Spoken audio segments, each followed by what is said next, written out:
Komisioni për Reformën Territoriale zhvilloi një seancë dëgjimore këtë të mërkurë me kryetarët e bashkive Dibër, Vlorë dhe Tiranë. Gjatë fjalës së tij, bashkëkryetari i Partisë Socialiste Mazniku u shpreh se gjatë dëgjesës janë të interesuar që të diskutojnë për çfarë ka funksionuar dhe jo nga reforma, si dhe problematikat që bashkitë hasin. Ai theksoi se nëse disa pyetje nuk i marrin përgjigjet, do i marrin në një zbardhje në mënyrë shkresore.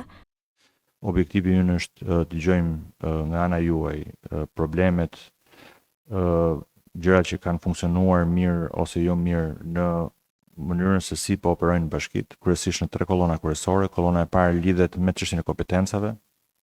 Ne jemi interesuar të dëgjojmë çfarë ka funksionuar dhe çfarë nuk ka funksionuar në mënyrën se si operoni kompetencat tuaja, kur ato funksionojnë, kur ato kanë diçka që shkojnë, a i keni mjetet e duhura, qofshin këto financiare, njerëzore, për të ushtruar siç duhet kompetencat që bashkitë kanë.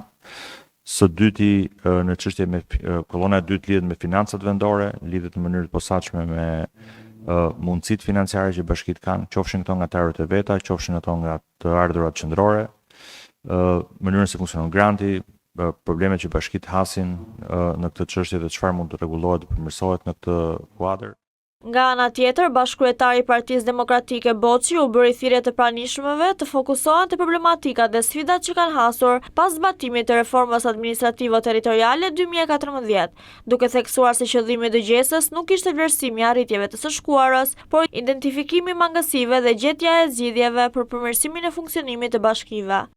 Në komision është shumë e rëndësishme që ju t'jepni opinionin tuaj, jo duke qenë hallka ndërmjetëse, por duke qenë një ndër hallkat kryesore të funksionimit bashkisë dhe të mënyrës si ofrohen shërbimet. Po nuk është komision hetimor, por gjithashtu nuk jemi këtu për të dëgjuar shumë lavde administrative, na i kurseni ato.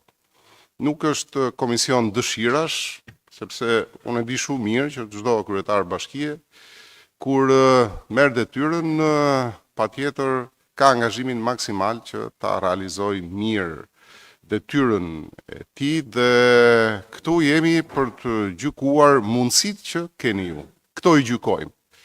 Në fakt edhe prandaj duam këtë komunikim i cili duhet të jetë pak a shumë i vërtet dhe i sinqert.